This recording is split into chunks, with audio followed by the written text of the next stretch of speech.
Bonsoir à tous.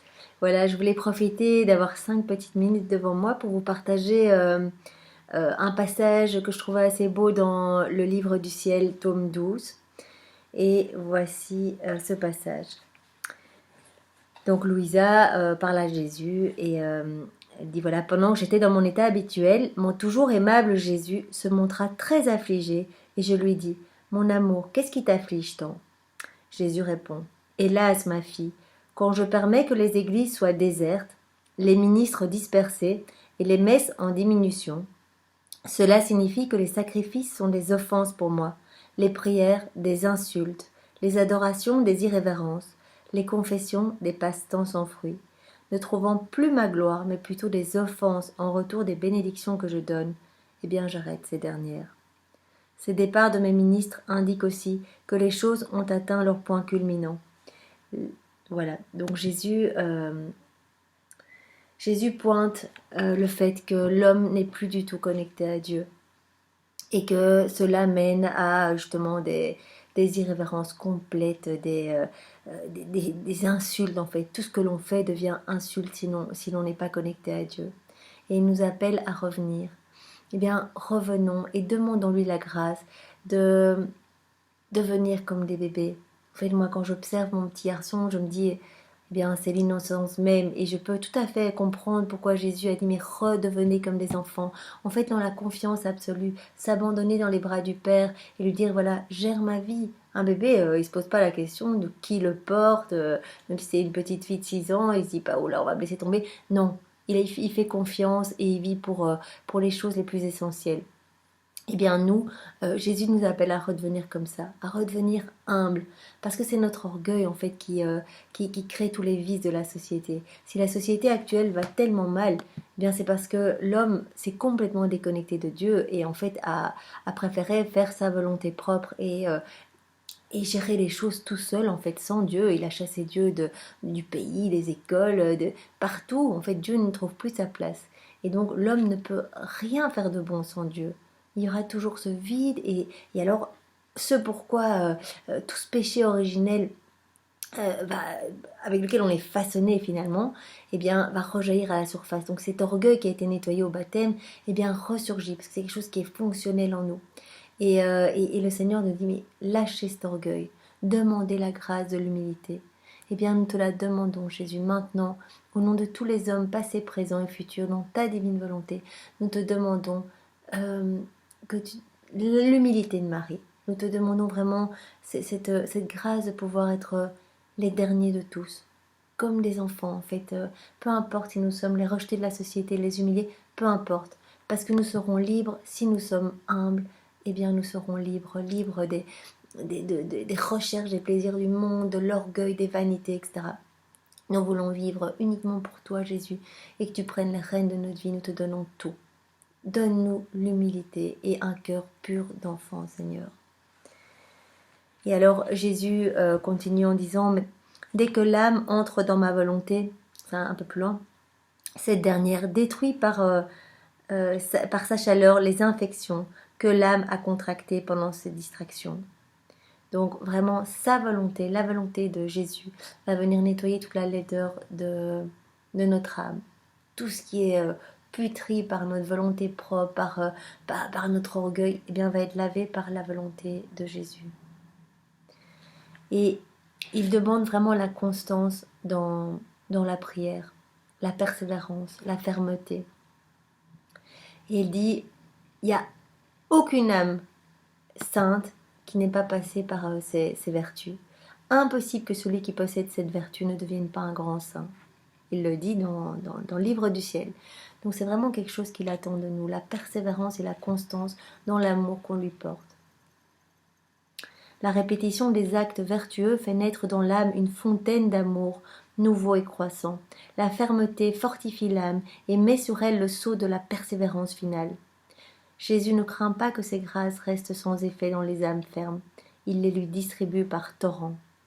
Et il rajoute, on ne peut s'attendre à beaucoup chez l'âme qui travaille à un moment et puis ne fait rien le lendemain, qui fait une chose à un moment et une autre à un autre moment. Elle n'a aucun point d'appui. Un jour elle est jetée d'un côté et le jour suivant de l'autre. Elle mourra de faim, parce qu'elle n'a pas la fermeté qui fait croître l'amour. Ma grâce craint de se verser dans une telle âme, parce qu'elle pourra en abuser ou s'en servir pour m'offenser.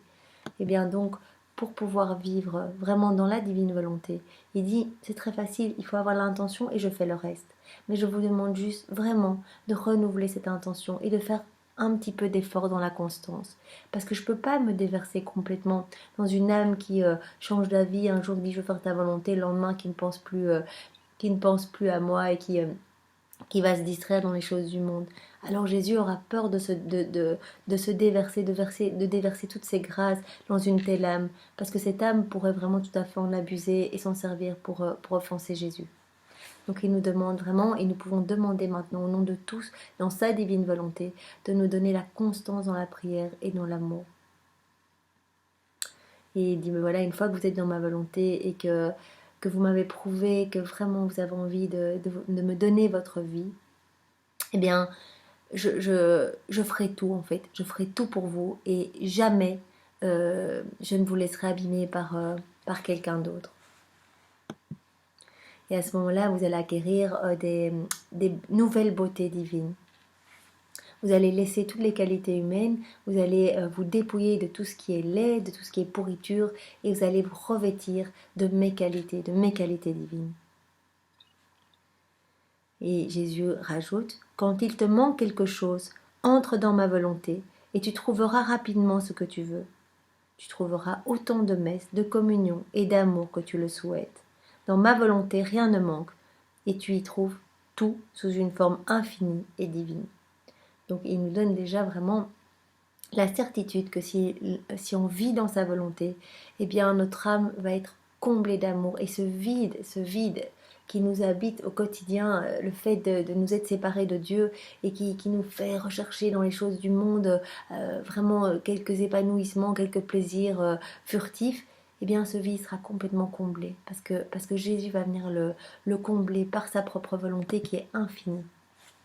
Et il veut vraiment notre bonheur. Il veut venir se reposer en nous. En fait, quand on lui offre notre vie et qu'on lui demande sa divine volonté, eh bien, ça lui permet de venir se reposer en nous. Quand les âmes font tout pour me plaire, m'aimer et vivre aux dépens de ma volonté, elles deviennent comme des membres de mon corps en lequel je me glorifie comme si c'était les miens. Il peut, grâce à nos actes, quand il vient parler à travers notre bouche, marcher à travers nos pas, regarder à travers nos yeux, écouter à travers nos oreilles, eh bien Jésus se glorifie lui-même comme si lui-même marchait dans son humanité et que c'était ses pas, que c'était ses actions, ses paroles. Donc ça c'est vraiment magnifique et nous pouvons demander jour après jour, Jésus, donne-nous ta divine volonté. Donne-la nous, on en a besoin. On ne veut pas vivre de manière épisodique, un jour un petit peu dans ta divine volonté, le lendemain plus du tout. On veut cette constance, on veut que tu viennes t'établir définitivement en nous. Et donne-nous vraiment le dernier degré de ta divine volonté, vraiment, où c'est toi-même qui feras tout en nous. Alors il rajoute encore, parce qu'il y a vraiment tellement de beaux passages dans ce tome 12. Donc il dit que comme il possède tout, Jésus possède tout, il est divinité, voilà, par conséquent je suis heureux et je peux rendre chacun heureux. Donc être infini signifie être capable de tout faire, de tout posséder et de rendre tout le monde heureux. Donc c'est vraiment là que nous allons trouver notre bonheur, en Jésus, en lui abandonnant comme un bébé nos vies, en lui donnant tout. Et c'est lui qui va gérer. Si l'âme se fond totalement dans ma volonté, elle ne fait pas que courtiser mes qualités. C'est pas comme si on me dirait allez donne-nous s'il te plaît juste ça pour aujourd'hui ou dans ma vie. Non, à ce moment-là, d'une seule gorgée, c'est comme si on faisait un avec Jésus. Elle m'absorbe complètement. Ses propres désirs ou affections disparaissent et sont remplacés par ceux de ma propre volonté. Donc vraiment ça vaut la peine. Et alors Jésus insiste aussi sur la nécessité de réparer. Ma fille, quand j'entends répéter mes mots, mes prières et vouloir ce que je veux, donc c'est ce que nous faisons dans la divine volonté, chacune des prières nous les offrons au nom de tous les hommes, passés, présents et futurs, qui ne prient pas, qui n'aiment pas Jésus, qui ne connaissent pas Jésus, qui ne veulent pas de lui, ou même les gens qui blasphèment, ou des sectes qui prennent l'Eucharistie pour offenser Jésus. Eh bien, par nos prières, nous réparons. Et Jésus nous dit que vraiment, quand il entend répéter ces mots, ces prières, et vouloir ce que lui-même veut, eh bien, il se sent attiré comme par un aimant puissant. Quelle joie je ressens dans mon cœur. Je peux dire que c'est une fête pour moi. Eh bien, nous voulons vraiment rendre heureux Jésus et lui offrir un moment de réconfort, en fait, de réparer pour toutes ces âmes qui l'offensent et offrir nos vies pour réparer. Et il dit à Louisa, et à travers Louisa, il parle à toute l'humanité, que lorsqu'elle fait des actes dans la divine volonté, eh bien, elle le lie complètement. Jésus est complètement attiré et lié à Louisa avec les mêmes chaînes que lui-même a utilisées avec le Père pour le réconcilier avec les hommes. Donc il dit que vraiment elle répète tout ce que Jésus a fait. En fait, dans la divine volonté, ça lui permet de refaire les mêmes actes que lui a fait lorsqu'il était sur la terre. Si tu veux être en sécurité, fais toujours des réparations et fais-les avec moi. Fonds-toi en moi de manière à ce qu'il ne monte de toi et moi qu'un unique cantique de réparation. Eh bien, si nous faisons des réparations comme ça, mais si nous ne sommes pas unis à Jésus, ça ne sert strictement à rien. Ce sont juste des prières purement humaines qui vont monter, voilà. Mais si on dit voilà, Jésus répare dans ta divine volonté, eh bien c'est Jésus lui-même qui vient réparer. Et donc ça a une portée, mais c'est une portée gigantesque. Alors Jésus dit qu'il a vraiment tout fait pour les créatures, pour être sûr de les placer en sécurité. Il a voulu donc nous envelopper tous dans un manteau de son amour, comme à l'intérieur d'une armure de défense. Donc par sa mort, il nous a offert vraiment le salut et la sécurité pour notre âme. Mais par des péchés volontaires, donc lorsque les hommes ont décidé de ok, on continue à faire notre volonté propre, peu importe le salut que tu nous as gagné au prix de ton sang, ça ne nous intéresse pas, on va continuer nos petits péchés, notre petite vie.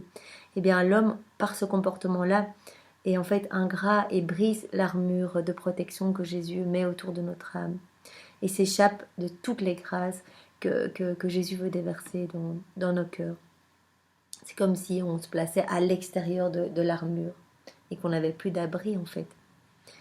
Donc ce n'est pas moi qui frappe les hommes, ce sont eux qui, par leurs péchés, se dressent contre moi et reçoivent les coups.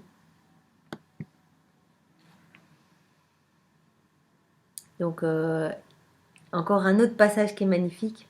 Jésus dit, ma fille, je suis tout attentif aux âmes.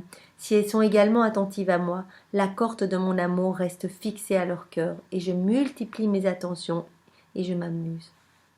Je m'occupe directement de tout, et je les comble de grâces inattendues. Je veux tout faire moi-même. C'est lui-même qui fera tout en nous. Je m'accorde le privilège de consacrer moi-même ces âmes qui font leurs actions dans ma volonté, en laissant tomber leur volonté humaine.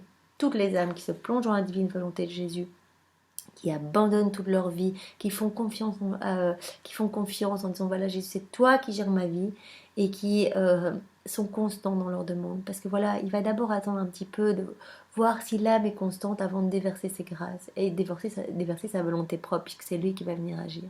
Et une fois que ça y est, il va donner sa divine volonté, eh bien, il va consacrer toutes ces âmes qui sont données à la divine volonté, il va les consacrer lui-même, avec les mots mêmes de la consécration. Les âmes qui vivent dans ma volonté se vident d'elles-mêmes pour me donner toute la place en elles. Elles me donnent l'entière direction, et si nécessaire, elles sont prêtes à souffrir toute peine pour vivre dans ma volonté. Je les consacre comme des hosties privilégiées, répétant sur elles les mots de la consécration. Vous imaginez, on devient des hosties vivantes, consacrées par Jésus lui-même. Si on vit dans la divine volonté, on va devenir pour le monde, voilà, comme d'autres petits Jésus. Voilà, entre guillemets, donc c'est-à-dire qu'on va vraiment rayonner comme Jésus rayonnait. C'est lui-même qui va agir en nous et il va faire de nous des hosties vivantes pour l'humanité entière. Comme elles sont belles ces âmes bénies qui reçoivent ainsi la consécration de Jésus. Louisa peut voir toutes ces âmes, voilà, parce qu'elle avait dans son état un peu de coma, elle montait et elle parlait à Jésus, aux anges, elle voyait Marie, etc. Et elle avait vraiment une vision de toutes les âmes. Et donc elle voyait donc ces âmes terriblement lumineuses, mais qui devenaient des flambeaux d'amour pour l'humanité. Et nous sommes tous appelés à ça. C'est pas réservé à juste deux, trois personnes. Jésus nous a donné toutes les clés dans les livres du ciel. Il y a 36 volumes, donc on a de quoi lire. Et c'est vraiment le mode d'emploi pour vivre son paradis sur la terre et pour pouvoir faire plaisir à Jésus, le laisser agir à travers nous. Et bien voilà, c'était donc quelques pages que j'avais lues ce matin et je trouvais qu'il y avait différents passages intéressants que je voulais vous partager. Et donc je veux vous inviter à, voilà, une fois de plus, euh, fermer les yeux et dire voilà Jésus, je sais pas trop, j'entends parler de cette divine volonté, je suis pas sûre de bien tout saisir. Eh bien, viens prononcer ton ephata dans mon intelligence. Viens ouvrir mon cœur, viens déverser toutes les paroles, viens des paroles de vie que j'entends ou que je lis dans les livres. Viens me donner, voilà, mettre sur ma route des paroles, des personnes qui vont m'éclairer et qui vont me donner l'envie de vivre pour toi. Et, euh, et donne-moi ta persévérance. Jésus, peut-être que je manque de constance et que tu hésites à déverser en moi toutes ces grâces qui vont faire que je vais pouvoir vivre dans ta divine volonté. Eh bien, déverse-les, donne-moi ta constance. Apprends-moi tout via ta maman. Et fais de moi la personne la plus humble, la dernière de toute la société, la plus simple, celle en dessous de tout le monde. Je veux ton humilité, Seigneur, pour que je puisse me dépouiller de mon orgueil et de tout ce qui n'est pas de toi, Seigneur. Viens vider toi-même tout ce qui est laid et tout ce qui ne te porte pas gloire, tout ce qui euh, ne te révèle pas, Seigneur. Viens tout nettoyer en moi et viens tout faire. Remplis ce vide de ta lumière, Seigneur. Eh bien voilà, c'est dans la divine volonté de Jésus que je voulais partager ces deux, trois extraits. Voilà, au nom du Père qui m'a créé, du Fils qui m'a sauvé et du Saint-Esprit qui me sanctifie. Amen. Soyez bénis et passez une bonne nuit. Et demain, on commence le mois de Marie, le 1er mai. Ça va être magnifique, toutes les méditations de Marie. Moi, je me réjouis. Voilà, bonne nuit, au revoir.